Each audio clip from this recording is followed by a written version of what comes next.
लेकिन ये साला कर क्या रहा है यहाँ पे? की दोस्त महाशिवरात्रि के की सब तैयारी चल रहा है? मुंह कथी बा पकड़ा तक छी कि कभी अच्छा पहले बैठ।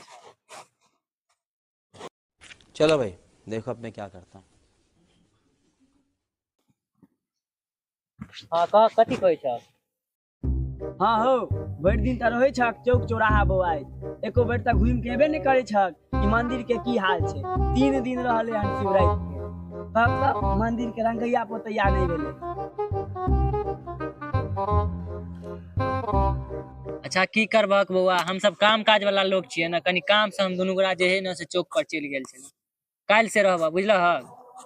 हम तीनों आई 3 दिन से भूखले प्यासल रहै छी। फेर छक हार पाजर बैठ गेले मुंह धक के सीख गेले हन। अच्छा कोई बात नहीं बौआ, टेंशन नहीं लेना, अब हम सब आबि गेलियै ना। कह दे नहीं हो एनाही तो होइ छै हाय बौआ, सब रखनो न आबै छ। ए बौआ ना नहीं कर भैया भैया ओ भैया सुन ना बौआ, ना नहीं कर भैया